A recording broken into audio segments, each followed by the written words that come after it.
disebut Indonesia, apa yang dikenal orang? Indonesia, gambar objek wisatanya Candi Borobudur. Candi Borobudur Buddha, Indo Hindu. Candi Borobudur Buddha. Tempat yang paling dikenal orang di Indonesia Pulau Bali, Hindu Bali. Jadi kalau disuruh seminar internasional tentang bagaimana kerukunan umat beragama di Indonesia, nggak usah panjang-panjang, ceritakan aja dari 3 itu.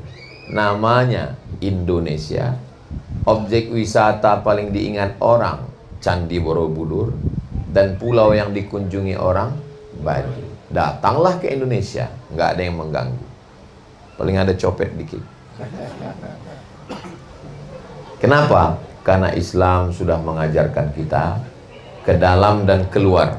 Sebelum sholat subuh, qobliyah subuh, rakaat pertama untuk yang keluar. Wala ana abidum ma'abattum wala antum abiduna ma'abud lakum dinukum. Rakaat pertama untuk yang di luar, rakaat kedua untuk yang ke dalam. Qul huwallahu ahad, Allahus samad, lam yalid walam yulad walam yakul lahu kufuwan ahad. Silakan, mau bertetangga, mau satu kantor, mau satu sekolah, sudah jelas. Sebelum matahari terbit, sebelum sholat subuh, 2 rakaat qabliyah subuh khairum minad dunya wa ma fiha, lebih baik daripada dunia dan seisinya. Sudah diatur tentang bagaimana bertetangga, berjiran, berkawan. Dan nama agamanya tidak diambil dari nama orang. Makanya orang barat itu seolah-olah agama Islam ini dari Nabi Muhammad SAW. Mereka menggunakan istilah Muhammadinism. Tapi istilah itu nggak pernah dipakai orang Islam. Kita tidak pakai nama Sayyidina Muhammad SAW. Dia tidak pakai nama daerah, dia tidak pakai nama suku, dia tidak pakai nama orang. Dia pakai nama Islam. Diambil dari kata aslama yuslimu, Islam, menyerahkan diri kepada Allah. Islam itu sendiri asalnya dari 3 huruf, sin, lam, mim, salam. Salam artinya damai, keselamatan, kedamaian. Selesai sholat kita mengucapkan Allahumma antas salam. Allah yang kita sembah itu maha damai. Allahumma antas salam. Kedamaian itu datang dari siapa? Wa minkas salam. Kedamaian itu kembali kepada siapa? Wa ilaika ya'udus salam. Hidupkanlah kami dengan kedamaian. Fahayyina rabbana bisalam. Dan kalaupun kami mati, masukkan kami ke tempat yang penuh dengan kedamaian. Wa adkhilnal jannata daras salam. Tabarak rabbana wa ta'ala ta'ala jalali wal ikram. Begitulah kita diajarkan. Mesir itu negara Muslim mayoritas, tapi objek wisatanya piramid, Sphinx, menunjukkan bahwa Islam tidak menghancurkan. Dia datang penuh dengan kedamaian dan keselamatan. Itulah kenapa ketika Islam datang disebut dengan Serambi Mekah. Raja yang pertama namanya Mirah Silu. Setelah masuk Islam berubah namanya menjadi bahasa Arabnya Al-Malikus Saleh. Tapi karena orang Sumatera susah menyebut Al-Malikus Saleh, disebut dengan Malikul Saleh. Malik artinya raja, Saleh artinya raja yang saleh. Saya ziarah ke makamnya, saya lihat di batu nisannya 1297. Artinya dia meninggal pada tahun 1297 Masehi. Sekarang sudah 2026. 800 tahun yang lalu sudah ada seorang raja Islam di Pulau Sumatera namanya Al-Malikus Saleh, Malikul Saleh. Artinya kalau dia sudah jadi raja tahun 1297, berarti sebelum itu Islam sudah masuk. Karena nggak mungkin langsung tiba-tiba bisa orang jadi raja. Dan dia jadi raja itu bukan dengan pedang, enggak. Memang diangkat oleh masyarakatnya, dilantik, lalu kemudian menjadi raja. Maka negeri itu disebut dengan Nangro Aceh Darussalam. Dar rumah salam yang penuh dengan keselamatan. Dan sampai hari ini Mahasiswa yang ada di Langsa, yang ada di Banda Aceh, ada yang Tionghoa, ada yang Hindu, ada yang Buddha, ada yang Konghucu, ada yang Katolik, ada yang Kristen Protestan. Kita hidup bersama. Ini di atas Aceh. Turun dari Aceh, turun ke bawah Sumatera Utara. Sumatera Utara ini ibu kotanya adalah Medan. Di Medan itu ada satu kesultanan Islam, namanya Kesultanan Melayu Delhi. Nama sultannya itu yang membangun Masjid Raya Al-Masun, nama istananya Istana Maimun. Dan yang membantu membangun Masjid Raya Al-Masun itu ada seorang laki-laki kaya namanya Chong Api. Dari namanya orang Tionghoa. Chong Api, orang Tionghoa, orang Cina. Rumahnya ada di daerah Pecinan, masih ada sampai sekarang, 2 lantai. Saya naik ke atas, saya tanya guide-nya, berapa kamarnya rumah ini? 36 kamar. Dan dia membantu membangun masjid. Dan ada satu masjid dia bangun sendiri. Bangun sendiri, orang taunya tempat kita selalu Masjid Al-Ikhlas, Masjid At-Taqwa, Masjid Ar-Rahman, Masjid Agung. Ini enggak, namanya Masjid Chong Api. Menunjukkan bahwa kita hidup berdamai. Dan ada satu kampung khusus, waktu saya sekolah di Medan tahun 90 sampai 95, namanya Kampung Keling. Kemarin saya lewat sudah berubah namanya Kampung Madras. Karena Madras nama salah satu kota di India. Dulu disebut dengan Kampung Keling karena orang kalau hitam dipanggil Keling. Saya pun dipanggil Somat Keling karena hitam. Nah, karena dianggap itu mengejek, lalu dibuat nama Kampung Madras. Dan masjid, termasuk masjid tua, saya pernah tausiah di situ di Medan. Saya tanya, masjid apa namanya? Masjid India. Jadi saudara kita yang datang dari India, ada yang Islam, ada yang Hindu, membuat satu komunitas. Saya tanya, kapan masjid India ini berdiri? Kami nggak ingat tahunnya Pak Ustadz. Waktu itu Gunung Merapi meletus. Karena orang zaman dulu itu kan jarang menulis. Makanya orang dulu itu nggak ingat dia tahun lahirnya. Bapak kapan lahir? Kira-kira Jepang masuk Pak Ustadz. Kamu kapan lahir? Pas tsunami Pak Ustadz. Berarti 2004. Nah, orang mudah mengingatnya dengan mengingat momentum. Bahkan kawan saya pun kuliah dulu, saya tanya, kenapa tanggal lahirmu nggak ada bulannya? Karena saya nggak dicatat orang tua, kata dia. Kapan kamu lahir? Waktu pohon kelapa disambar petir. Jadi waktu Gunung Merapi meletus 1800-an sekian. Artinya mereka sudah hidup berdampingan. Kenapa orang banyak datang ke Medan, Sumatera Utara itu? Karena mereka di situ mau ikut menanam tebu karena pabrik gula, kemudian tembakau Delhi untuk buat cerutu, kelapa sawit dan karet. Makanya dibangun rel kereta api oleh Belanda panjang sekali. Prinsipnya hidup ini di mana ada gula, di situ ada semut. Turun ke bawah, dari Sumatera Utara turun bawah ke Riau. Di Riau ini ibu kotanya Pekanbaru. Di samping masjid, masjid yang pertama dibangun tahun 1762 oleh Sultan Muhammad Ali. Lalu kemudian di samping masjid itu sekarang ada satu kampung, kalau kita pergi ke situ, kalau ada di antara bapak ibu yang diikat matanya, dinaikkan ke pesawat, lalu diturunkan ke situ, buka mata lihat, terus dia ditanya, kau sedang di mana? Pasti dia akan bilang, ini kampungnya Jet Li dan Chow Yun Fat. Kampung saudara kita di Tionghoa. Kenapa mereka membangun perkampungan di situ? Karena menurut Feng Shui dan Hong Shui, itu adalah kepala naga dekat sungai, tempat rezeki menurut ilmu mereka. Dan kita bisa hidup berdamai, berdampingan. Lalu kemudian turun dari Sumatera Utara, turun ke Riau, turun lagi ke bawah ke Jambi. Jambi termasuk peradaban Melayu tertua, Melayu Jambi. Turun dari Jambi ini ke bawah Palembang. Dan di Jambi itu saya berziarah ke makam Habib Barakbah. Jadi kalau ada Barakbah di timur, di Surabaya, dimanapun, Habib Barakbah yang pertama kali sampai di Jambi. Makamnya ada di Jambi.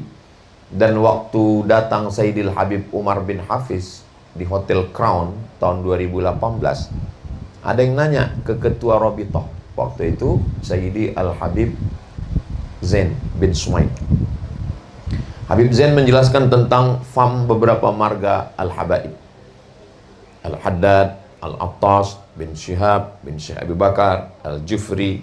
Salah satunya beliau menjelaskan bahwa ada beberapa Habib yang di Indonesia ada, di Tarim di Yaman sendiri sudah nggak ada. Di antaranya kata Habib Zain, Barakbah. Barakbah itu sudah nggak ada lagi di Yaman. Tapi di Indonesia masih ada. Dan yang pertama kali menginjakkan kaki di Nusantara adalah di Jambi. Saya ziarah ke makamnya di Jambi. Lalu kemudian dari Jambi turun ke bawah, di Palembang. Ada satu riwayat menyebut Palembang itu asalnya Pailibang.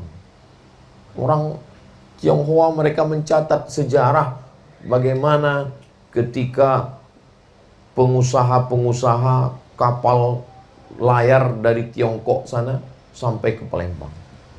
Dan di antara Aceh sampai ke Lampung, ke bawah setelah Palembang ke Lampung, yang paling banyak habaib adalah di Palembang. Ziarah kubro, ziarah terbesar. Nah, ini tentang Pulau Sumatera. Ustaz, kenapa cerita Sumatera? Ya, saya datang dari Sumatera. Kenapa Ustaz bisa dari Sumatera? Ya, nggak bisa milih. Kalau bisa milih dulu dari Mobagu. Nah, jadi bahwa kita ini mau baik atau tidak baik bisa milih. Tapi bahwa kita lahir di mana, itu memang sudah ketetapan Allah Subhanahu wa ta'ala. Dari Sumatera, lalu kemudian saya menyeberang ke Pulau Jawa, transit sebentar. Habis itu kami pun terbang menuju Gorontalo. Dari Gorontalo naik mobil tadi sampai ke Boloang Mongondo. Habis itu baru kami lanjutkan ke kota Mobagu. Banyak yang mengatakan ini jauh Pak Ustaz. Enggak, 2 kali kedip sampai. Kenapa? Karena tidur di mobil. Jadi alhamdulillah saya termasuk orang yang diberikan Allah nikmat bisa tidur. Ada orang yang nggak bisa tidur di mobil, nggak bisa tidur di pesawat, nggak bisa tidur di apapun, nggak bisa tidur.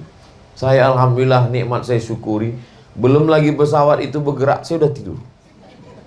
Naik mobil pun juga begitu. Sampai istri saya bilang, apa ini sikit-sikit tidur? Saya bilang, tanda suami bahagia, mudah tertidur. Untuk menyenangkan hati dia.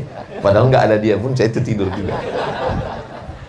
Bapak Ibu yang dimuliakan Allah Subhanahu wa ta'ala. Jadi kalau kita lihat dalam perjalanan Islam ini, ya tapi Islam kan nggak langsung sampai ke Sumatera Pak Ustadz. Islam itu awalnya di mana? Islam itu berawal dari kota Makkah Al-Mukarramah. Nabi kemudian 13 tahun lamanya berdakwah, tapi ternyata di tempat kelahiran kita sendiri pun begitu. Sampai akhirnya disambut dengan Tola'al Badru Alaina, pindah ke Taif. Pindah ke Taif tidak diterima dengan marhaban ya Nurul Aini. Dilempar pakai batu sampai basah alas kakinya. Apa kata malaikat Jibril? Wahai Muhammad sallallahu alaihi wasallam, seandainya darahmu itu menetes ke tanah, maka ratalah Taif itu semuanya hancur. Nabi mengusap tapak kakinya supaya darah itu tidak menetes ke tanah. Lalu Nabi berdoa. Apa doa Nabi? Asallah an yukhrij min aslabihim man ya'budullaha wa la yushrika bihi syai'a. Ya Allah, orang yang melempar saya, jadikanlah semua yang keluar dari tulang sulbinya orang-orang yang bertauhid menyembah Allah Subhanahu wa ta'ala. Apakah doa Nabi dikabulkan Allah? Ya, 100% orang Taif itu sekarang mengucapkan la ilaha illallah Muhammadur Rasulullah. Padahal Nabi mampu, Nabi sanggup, tapi Nabi mengajarkan kita begitu doanya. Kalau kita dizalimi dianiaya orang, asallah an yukhrij min aslabihim man ya'budullah wa la yusyrika bihi syai'a. Ya Allah, keluarkan dari tulang sulbi mereka. Maksudnya bahasanya lembut. Mohon maaf, mestinya diucapkan jadi enggak enak, enggak etis diucapkan. Keluarkanlah semua yang keluar dari tulang sulbi mereka. Maksudnya anak keturunannya orang-orang yang mentauhidkan engkau. Itu yang diajarkan Nabi kepada kita. Itu yang diajarkan Rasulullah Sallallahu Alaihi Wasallam. Lalu kemudian Nabi hijrah ke kota Al-Madinah Al-Munawwarah. Selama di Madinah Nabi hanya 10 tahun. 10 tahun yang diajarkan Nabi itu luar biasa. Lahirlah sahabat-sahabat yang mendakwahkan Islam. Ada seorang sahabat Nabi umurnya 80 tahun ketika dia sampai ke Konstantinopel. Namanya Abu Ayyub Al-Ansari. Abu Ayyub Al-Ansari itu sampai ke Konstantinopel umur 80 tahun. Ustadz sekarang umurnya berapa? Umur itu masalah rasa, bukan masalah angka.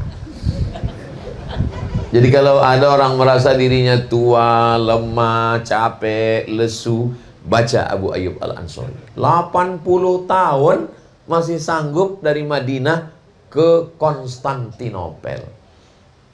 Padahal zaman itu masih naik kuda, naik onta. Jadi kalau saya ditanya, Ustadz sampai ke kota Mubagu nih gimana perasaannya? Wow, amazing. Karena kita membandingkannya dengan Abu Ayyub Al-Ansari. Abu Ayyub Al-Ansari sampai ke Konstantinopel bukan gagal, hanya tertunda. 700 tahun setelah itu barulah terwujud di tangan seorang anak muda bernama Muhammad Al-Fatih yang kemudian berubah Konstantinopel menjadi Istanbul. Panjang umur, sehat badan, mudah-mudahan nanti kita berangkat umroh mampir ke Istanbul. Ongkos tanggung masing-masing. Jadi kita nggak melihat apa yang kita lakukan sekarang. Masalah hasil itu urusan Allah.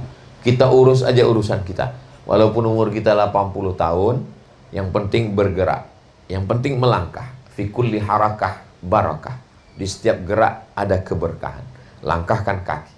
Bismillahirrahmanirrahim. Allah. Kita hanya disuruh melangkah. Adapun hasilnya la haula wala quwata illa billah. Jadi apa yang bisa kita lakukan?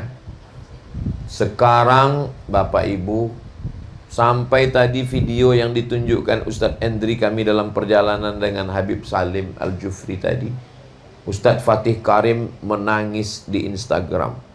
Saking sedihnya melihat kenyataan-kenyataan yang fenomena sekarang ini tentang kekerasan, tentang pelecehan, macam-macam.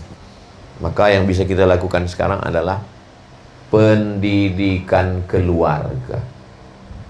Di rumah. Karena anak-anak kita di rumah.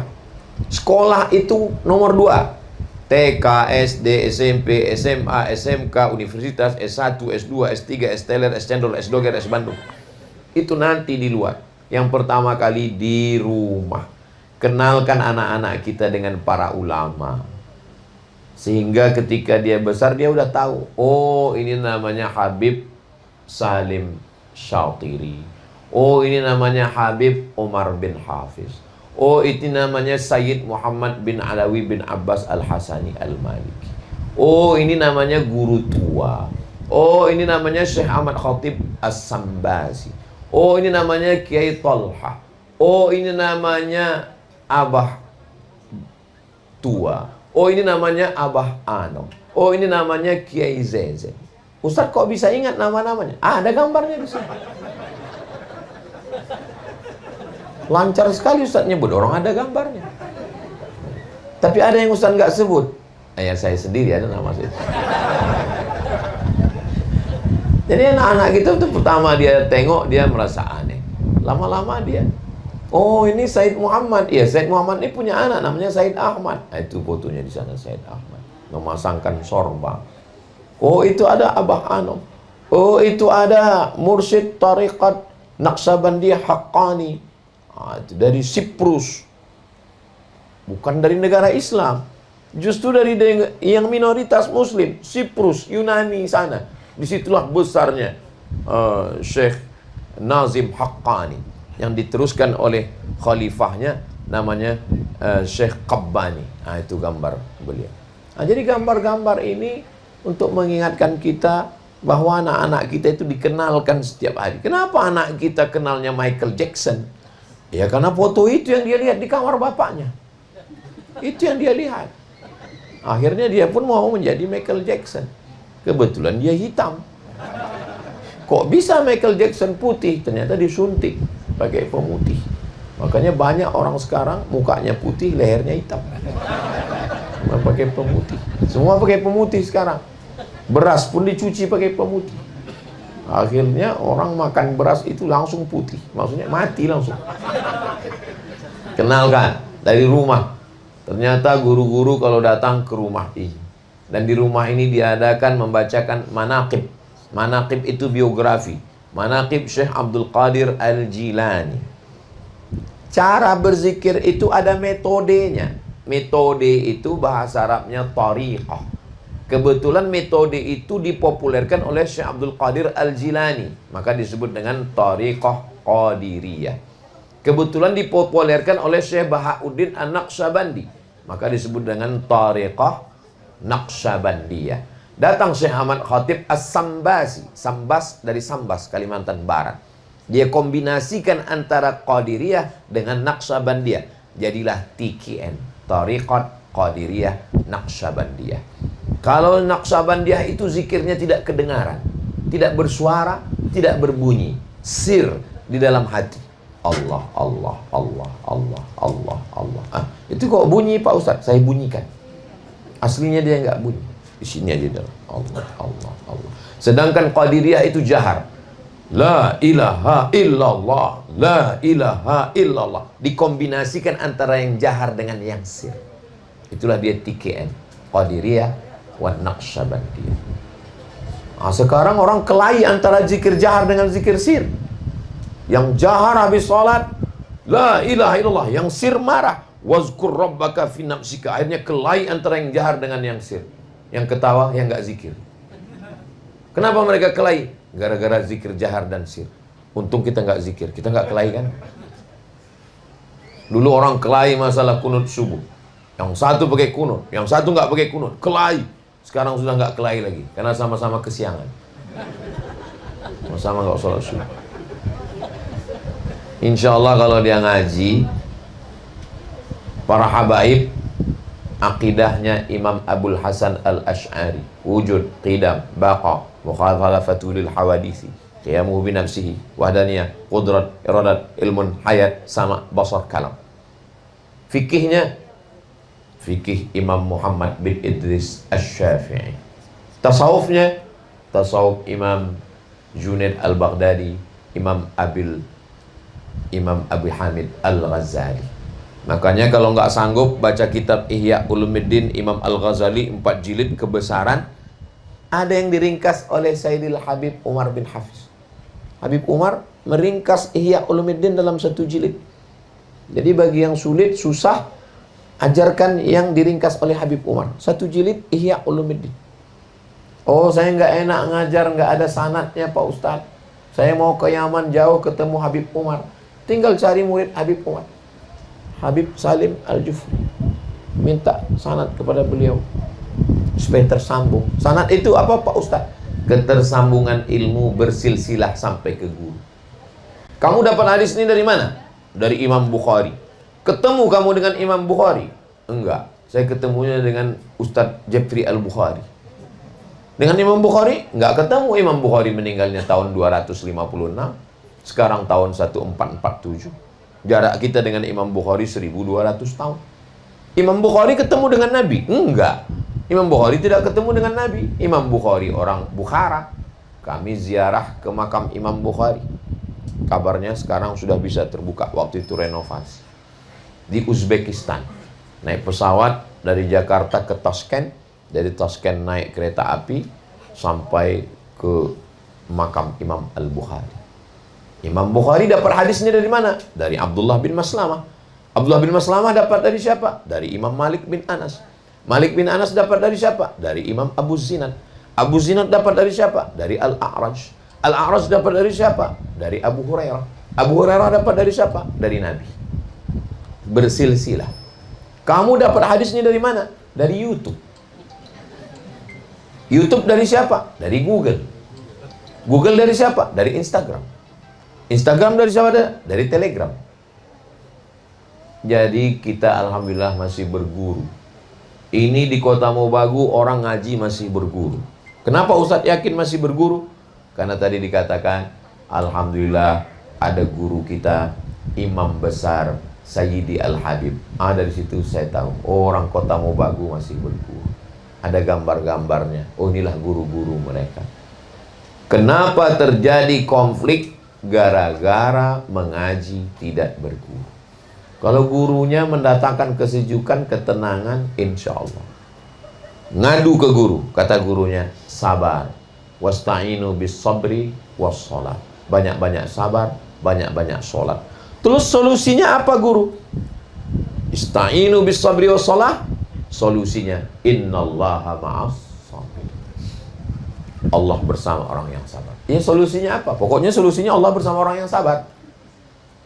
Nggak masuk akal. Datang orang ngadu. Gimana nih Pak, KTP kami kok belum selesai, ini STNK, BPKB. Tenang, Bapak Wali Kota bersama kita, Bapak Kapolresta bersama kita, Bapak Dandim bersama kita. Solusinya apa? Selesai itu insya Allah. Kalau bersama Pak Wali Kota aja selesai masalah, apalagi bersama Allah. Allah cuma minta dua. Ya ayyuhalladzina amanu ista'inu bis sabri was shalah. Solusinya innallaha ma'as sabirin. Hebatnya Allah ngasih solusi dulu baru sebut masalah. Masalah yang akan dihadapi apa? Ya ayyuhalladzina amanu ista'inu bis sabri was shalah innallaha ma'as sabirin. Solusi dulu. Masalah yang akan dihadapi. Wala taqulu liman yuqtalu fi sabilillahi amwat bal ahya. Jangan katakan orang yang mati fisabilillah itu mati. Bal ahya, mereka hidup. Walakin la tash'urun. Apalagi masalah yang akan dihadapi. Wala nabluwannakum bisyai'im minal khauf, takut. Wal ju', lapar. Wa naqsim minal amwal, kurang harta. Wal anfus, sakit, mati, kuman, bakteri, penyakit. Was samarat, kurang buah-buahan, paceklik, kering kerontang. El Nino akan datang. Katanya nanti bulan Agustus akan panas sekali. Buktinya sekarang hujan. Katanya Kota Mobagu panas. Buktinya kita adem ayem. Orang Ustadz depan kipas angin. Wa basyiris sabirin. Berikan kabar gembira pada orang yang sabar. Siapa itu orang yang sabar? Alladzina idza asabathum musibah. Ketika mereka ditimpa suatu ujian, qalu, mereka berkata, semua mereka kembalikan kepada Allah, inna lillah wa inna ilaihi raji'un. Pendidikan yang pertama, pendidikan keluarga. Memang cantik pohon kaktus. Pohon kaktus di dalam kaleng.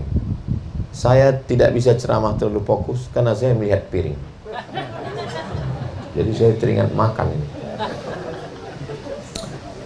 Apa tadi berikutnya ya?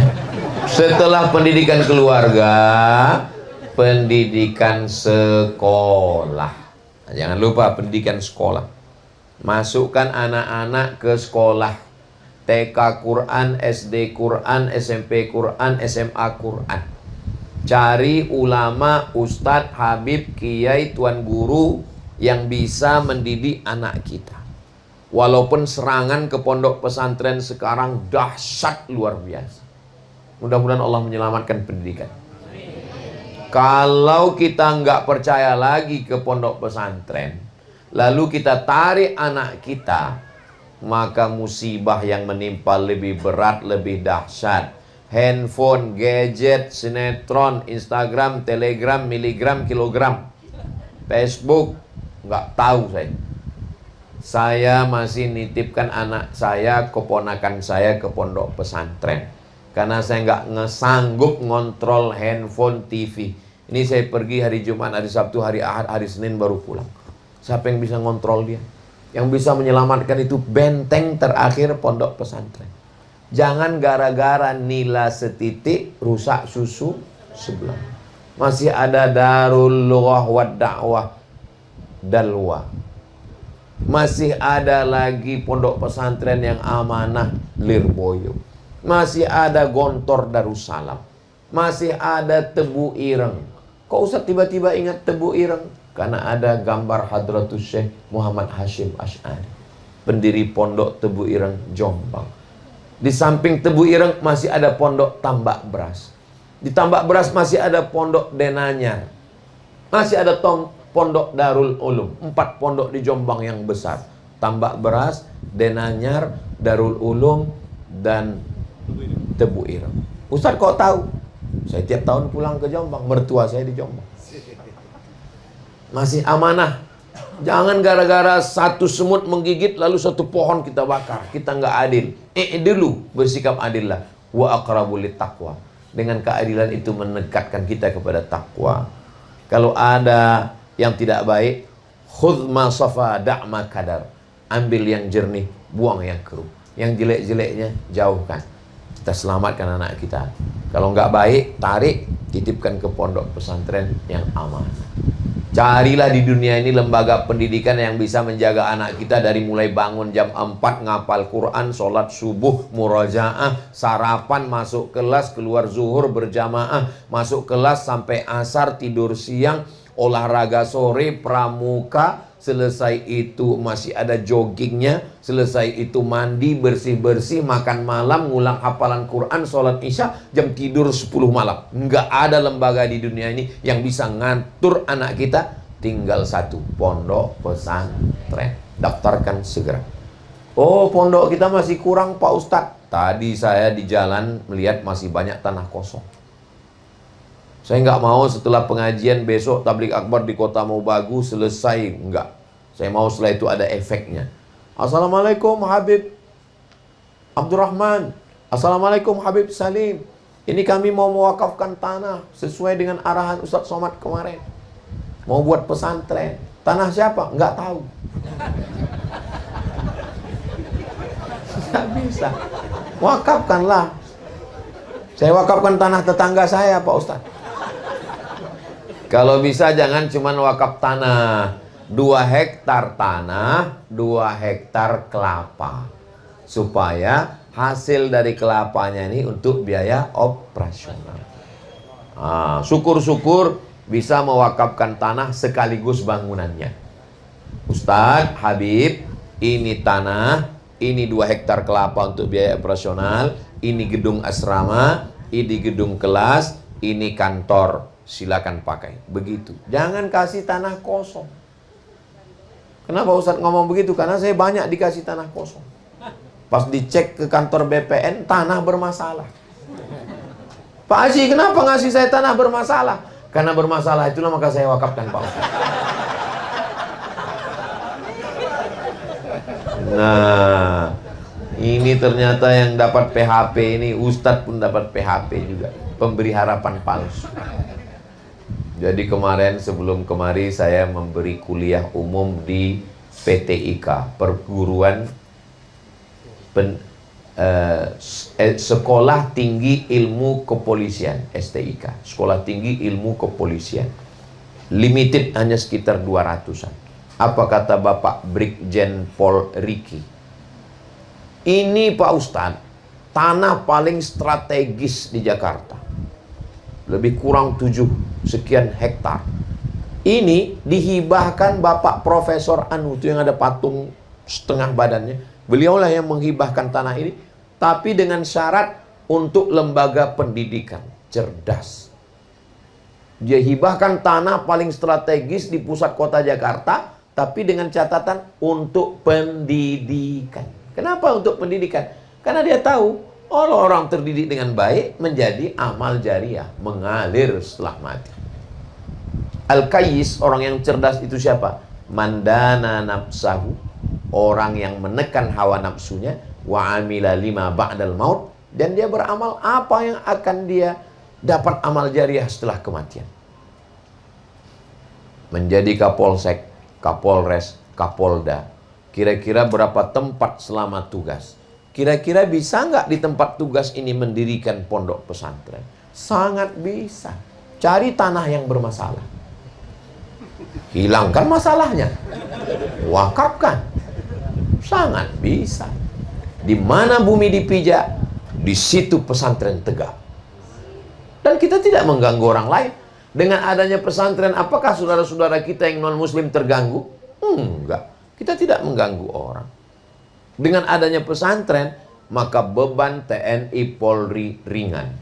Kalau dihitung menurut jumlah, jumlah TNI Polri dengan jumlah masyarakat di Indonesia kurang kalau dibandingkan negara di Eropa dan Amerika. Kalau mau diangkat Polri, polisi, dan tentara yang baru, nggak cukup APBN. Apalagi kita sekarang efisiensi. Ditambah lagi dolar naik. Nggak cukup uang negara. Maka dengan adanya pondok pesantren, anak menjadi baik. Ustadz dari tadi ngomong pesantren ini kenapa? Yang memerdekakan Indonesia ini adalah masyarakat bersama TNI, Tentara Nasional Indonesia. Kenapa orang berani mati? Kenapa orang bisa berani mati? Karena keluar resolusi jihad. Yang mengeluarkan resolusi jihad itu siapa? Itu orangnya. Yang gambarnya di samping Abah Guru Skupu. Dia mengeluarkan resolusi jihad, diberikan kepada Panglima TNI, bahwa setiap orang yang mati membunuh Belanda mati syahid. Kalau dia mati syahid tidak merasakan sakratul maut, dan kalau dia masuk kubur dia tidak kena azab kubur, dan dia tidak kena hisab, langsung masuk surga. Berteriaklah seluruh orang setelah keluar resolusi jihad, takbir, Allahu Akbar. Akhirnya Belanda lari pontang-panting ke Amsterdam. Kalau nggak ada resolusi jihad, orang nggak berani perang. Jadi kalau ada orang mengatakan Islam itu ganas, Islam itu keras, kalau nggak keras nggak merdeka kita. Kerasnya ke siapa? Ke Belanda. Kalau sesama kita, Islam itu bukan ekstrim, es krim, lembut dan manis. Tapi kalau kepada Belanda, kepada Jepang, kepada komunis, kepada penjajah, dia keras. Prinsipnya ish kariman au mut syahidan, hidup mulia atau mati syahid. Lebih baik mati tulang putih ditelan tanah daripada hidup di atas tanah kalau terjajah. Makanya di dalam mukaddimah preambul Undang-Undang Dasar 1945 itu, coba ingat hari Senin, atas berkat rahmat Allah yang Maha Kuasa dan keinginan bangsa Indonesia yang luhur, dengan ini menyatakan kemerdekaannya. Nggak ada dikatakan atas berkat perjuangan pahlawan. Nggak. Atas berkat rahmat Allah kita merdeka. Kenapa? Karena dengan rahmat Allah itulah kita berani pekikan teriakan merdeka. Kapan Indonesia ini merdeka? Datanglah Sukarni menemui Soekarno. Pak, kita proklamasi tanggal 19 aja ya. Kita proklamasi tanggal 18 ya. Kata Bung Karno, enggak. Kita proklamasi besok, tanggal 17. Kenapa mesti tanggal 17, Pak? Karena 17. Presiden Soekarno ini percaya pada angka-angka. 17 Al-Quran diturunkan. Al-Quran turunkan tanggal 27. Menurut sebagian mazhab Syafi'i, lihat tafsir Ibnu Katsir. Wa qala ba'du Syafi'iyah 17. Dan 17 rakaat sholat. Dia mau ngambil malam 17 Lailatul Qadar. Dia percaya pada angka keramat. Dan Indonesia ini dipakai kemerdekaannya adalah bulan mulia, bulan Ramadan. 17 Agustus 1945 itu jatuh pada bulan Ramadan. Makanya kita merdeka itu kalau mau memperingati semestinya diperingati pada bulan Ramadan. Tapi saya kurang setuju kalau diperingati bulan Ramadan. Kenapa? Susah kita panjat pinang. Enggak apa-apa 17 Agustus 45 diperingati. Tapi di bulan Ramadan, tepatnya tanggal 9 Ramadan. Ingatlah, kenapa? Karena yang menggerek benderanya orang yang berpuasa. Yang membacakan proklamasi. Dengan ini bangsa Indonesia menyatakan kemerdekaannya. Orang yang sedang berpuasa. Orang yang berpuasa itu dekat dengan Allah. Orang yang berpuasa itu nggak takut mati.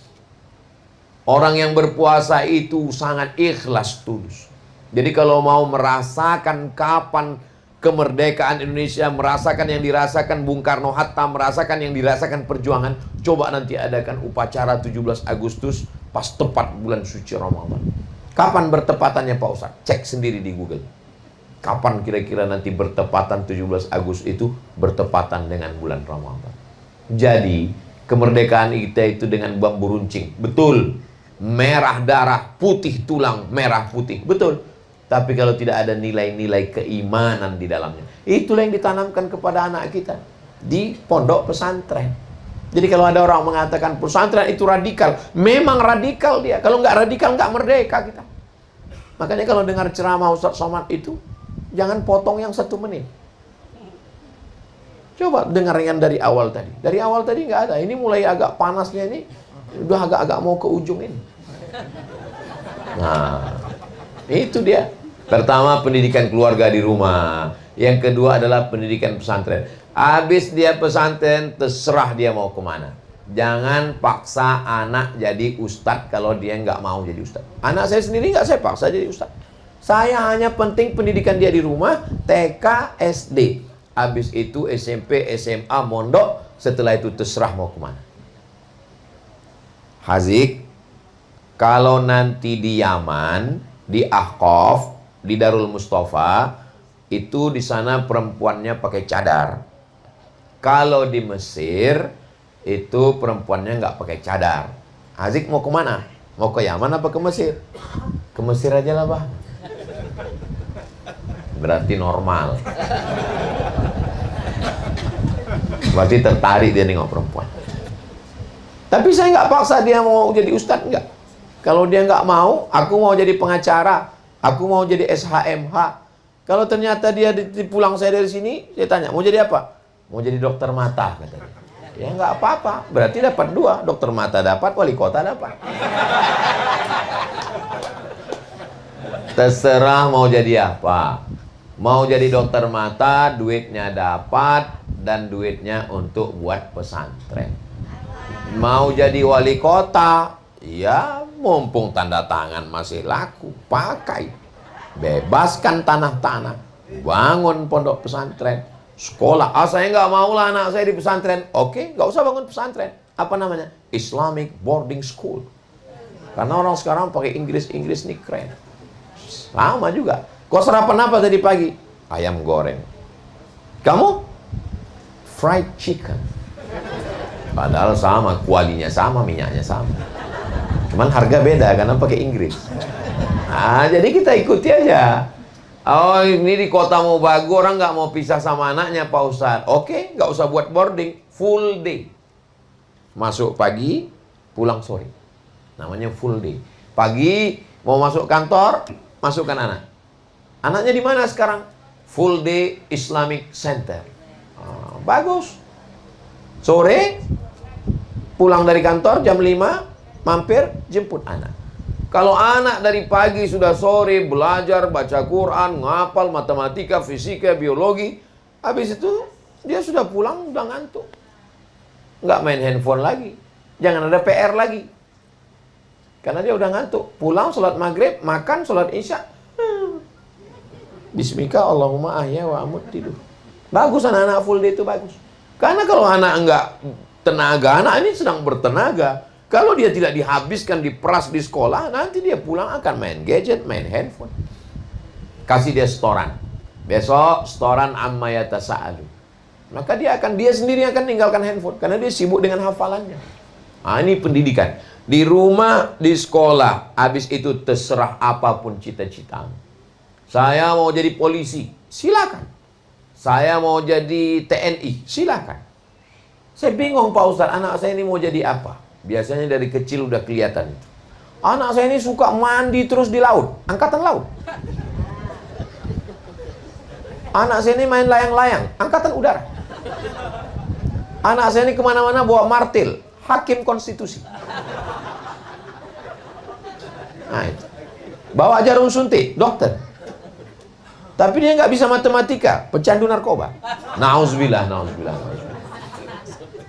Nah, jadi doa kita ini juga luar biasa. Pendidikan di rumah, masukkan ke pesantren Islamic boarding school full day, cita-citanya arahkan. Cita-citanya arahkan. Kamu mau jadi apapun, yang penting jabatanmu itu bisa menolong agama Allah. Saya mau jadi bisnismen, saya mau punya ruko, saya mau jadi orang kaya, silakan. Tapi menolong agama Allah. Intan surullah, kau tolong agama Allah. Yang surkum, Allah akan menolong kamu. Wa yuthabbits aqdamakum, Allah akan mengokohkan kaki kamu. Itulah harapan kita. Adapun kita ini, ya kita nggak tahu entah kapan kita akan kembali menghadap Allah. Tapi anak-anak yang kita didik hari ini, itulah yang akan meneruskan perjuangan ini insya Allah.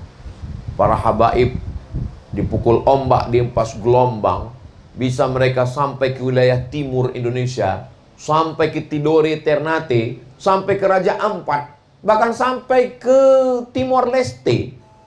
Bisa mereka berdakwah ke sana. Padahal waktu itu belum naik pesawat. Apa yang membuat cita-cita?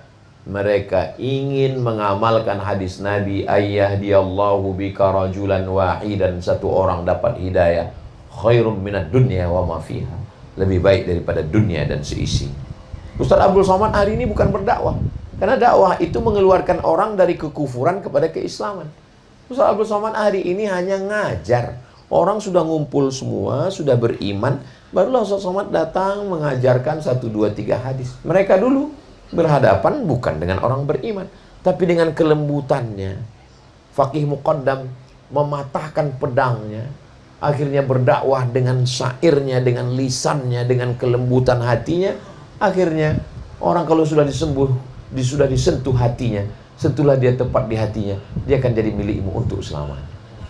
Maka begitu hatinya tersentuh, dia akan bersyahadat. Kalau nggak percaya, tanya sama Pak Wali. Begitu disentuh hatinya, langsung nyoblos di TPS. Jadi manusia ini, dia punya hati, dia punya pikiran, dia punya rasa. Maka disentuh hatinya, disentuh rasanya, akhirnya dia mendekatkan diri kepada Allah. Mudah-mudahan anak kita, masyarakat kita, semua masyarakat yang kembali ke jalan Allah menjadi orang yang baik, insyaallah. Tadi saya mulai jam 8.15, sekarang sudah jam 9:10. Hah? Ada yang mau bertanya? Jangan kemana-mana, kita lanjutkan setelah yang satu ini.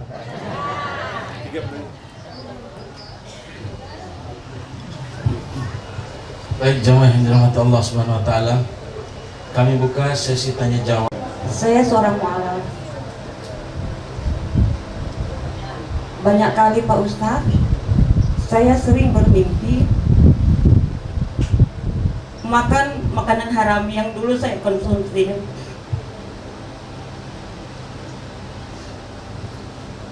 Umur saya sudah 40 lebih. Yang saya khawatirkan, umur tidak ada yang tahu, Ustaz. Yang saya khawatirkan, jika tiba-tiba kloter saya sudah ada, apa itu dosa?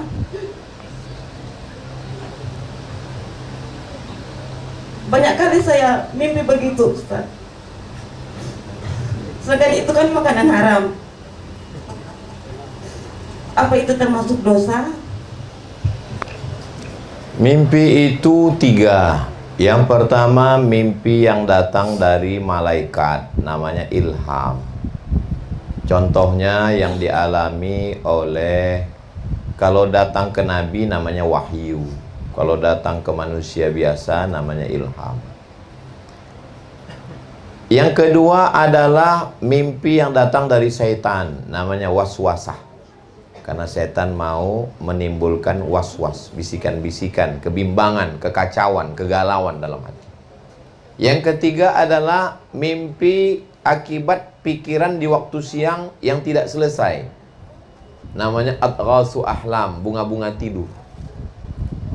Jadi kalau dia mendatangkan ketakutan, kecemasan yang tidak perlu dicemaskan, itu perbuatan setan. Perbuatan setan ini 2. Pertama, merasa kita sudah beramal, padahal itu bukan amal, itu kerja setan. Hai Somad, kau sudah beramal, amal kau banyak. Itu kerja setan. Yang kedua, merasa salah padahal tidak salah. Makan makanan haram itu salah. Tapi kalau dalam mimpi, mimpi itu di luar kendali kita, bukan kuasa kita. Lalu setan mau membuat kita merasa bersalah. Kalau kita mimpi yang tidak baik, apa yang bisa kita lakukan di waktu malam? Kita bangun, kita baca ta'awuz, meniup ke sebelah kiri. A'udzubillahi samil alim minasyaitonir rajim. Ta'awuz yang paling pendek, a'udzubillahi minasyaitonirrajim. Baca kul a'udzubil falaq, kul a'udzu birabbin nas, 11 ayat penangkal sihir, ditiupkan ke telapak tangan. Ditiupkan ke telapak tangan, baca, minta perlindungan kepada Allah Subhanahu wa taala. Hati kita yang ragu-ragu dikuatkan. Kalau ibu belum ngaji, ngaji. Ngaji dengan Habib. Datang ke majelis manaqiban. Datang ke majelis ilmu. Tadi kami mampir lewat masjid kita besar. Datang ke Habib Imam besar. Ngaji. Jangan sampai nggak berguru. Man la syaikha lahu fasyaitanu syaikhuhu. Siapa yang tidak berguru maka setanlah gurunya. Jadi yang merusak hati kita, yang mengacaukan pikiran kita dihilangkan dengan zikir, dengan amal soleh. Huwallazi anzala sakinata fi qulubil mu'minin. Allah yang menurunkan ketenangan ke dalam hati orang beriman. Bagaimana cara Allah menenangkan hati kita? Ala bidzikrillahi tatma'innul qulub. Dengan banyak berzikir maka hati menjadi tenang. Orang yang masuk Islam maka dia dimulai dari nol. Ibu, catatan amal ibu dimulai dari nol, bersih sebersih-bersih. Maka gangguan-gangguan yang seperti itu jangan sampai merusak hati dan pikiran ibu. Mudah-mudahan ibu istiqomah, ibu ngaji, ibu zikir, beramal soleh. Mudah-mudahan janji Allah. Innalladzina qalu rabbunallah, orang yang berkata Rabbku Allah. Tsumma istaqamu, setelah itu dia istiqamah. Tatanazzalu alaihimul malaikah, Allah turunkan malaikat menenangkan hatinya. Dan pada saat dia akan mati nanti datang 3 bisikan. Yang pertama, alla takhafu, jangan kau takut. Yang kedua, wala tahzanu, jangan kau sedih. Yang ketiga, wa absyiru bil jannati allati kuntum tu'adun, berbahagialah mendapatkan surga yang dijanjikan Allah Subhanahu wa taala. Mudah-mudahan ibu, saya dan kita semua diberikan Allah istiqamah dan mati husnul khatimah. Demikian Bu, wallahu a'lam bishawab. Terima kasih Pak Ustaz. Baik. Silakan penanya kedua. Saya ke bapak-bapak. Oke, saya ke Kepala Kantor Kementerian Agama. Minta tolong Pak.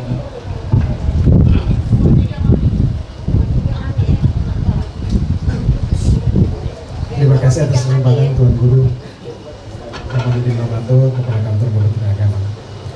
Jadi tadi Ustadz banyak menasehati tentang pendidikan di madrasah. Untuk kami di Kota Mobagu ini Ustadz, kalau rasio pesantren dengan sekolah umum itu kurang lebih 1:20. Artinya lebih banyak anak-anak kita bersekolah di sekolah umum ketimbang di pesantren. Kira-kira nasihat apa untuk kami para orang tua dan guru-guru, apalagi sekarang AI sangat kencang menghampiri anak-anak kita. Harapannya ke depan kita ingin memperbudak AI, tetapi malah AI yang memperbudak anak-anak kita. Jadi mohon nasihatnya Tuan Guru. Dan sekali lagi kami menyampaikan terima kasih. Dalam bahasa adat, syukur mu'anto atas jawaban Tuan Guru. Syukur mu'anto.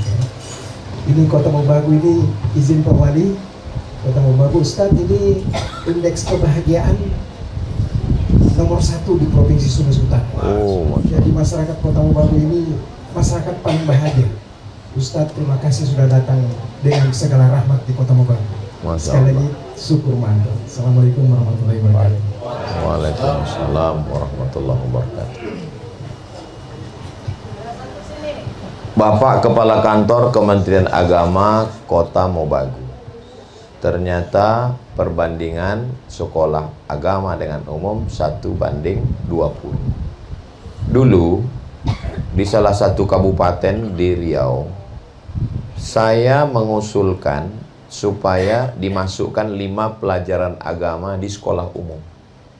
Segala ini ada solusinya. Kita duduk bersama, ada 3 unsur. Pertama alim ulama, yang kedua orang-orang kaya bisnismen, yang ketiga adalah tokoh masyarakat, ulil amri. Kalau kita yang 3 ini bisa duduk bersama, judulnya mau dibawa kemana hubungan kita. Anak-anak kita ini mau kita apakan.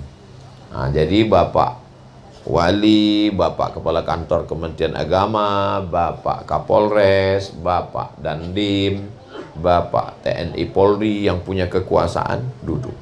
Kemudian para habaib, para ustadz, para kiai, tokoh masyarakat, Andre Guruta, alim ulama.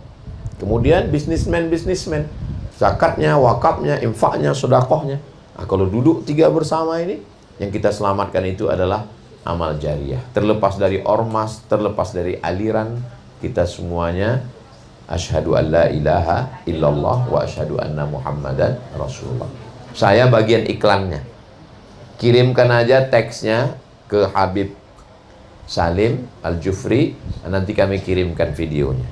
Mau sekolah tahfiz Quran, mau rumah Quran, mau madrasah, Bapak Ibu dimanapun berada yang ada di Kota Mubagu, daftarkan segera anak-anak Anda ke sekolah pondok pesantren ini sebelum tanggal berikut ini. Ingat, kuota terbatas. Saya bagian iklannya, nanti diposting di Instagram Ustaz Abdul Somad. Yang belum follow, tolong follow. Demikian Pak Kepala Kantor Kementerian Agama. Baik, terima kasih Tuan Guru. Tadi dari ibu-ibu sudah mewakili bapak-bapak sudah. Sekarang saya pindah ke generasi muda, supaya terbagi rata semuanya ini. Baik, karena tadi saya lihat sudah mengangkat tangan dari tadi ini, supaya semua merata ini. Kami silakan. Bismillahirrahmanirrahim. Assalamualaikum warahmatullahi wabarakatuh. Waalaikumsalam warahmatullahi wabarakatuh. Syarafna bihudurikum fi biladina al-mubarak. Natasharrafu. Abdul Samad. Jazakumullah. Ahsanallah ilaik. Ana mustaqim. Wahai saya salah satu pengajar di pondok pesantren yang ada di Kota Mubagu. Ihdinas siratal mustaqim.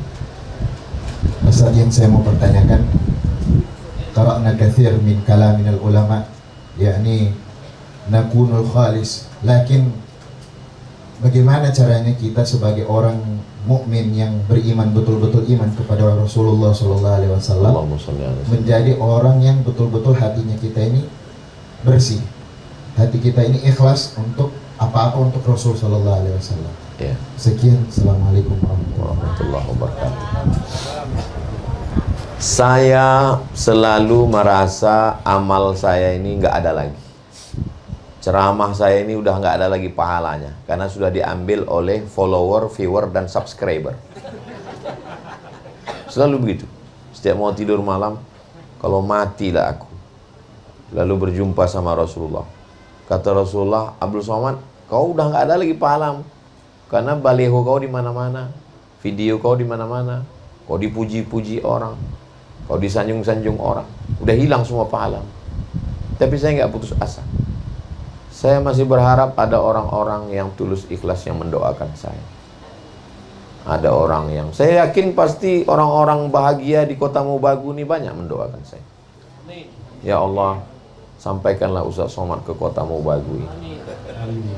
Setelah itu mau mati dia, matilah dia. Artinya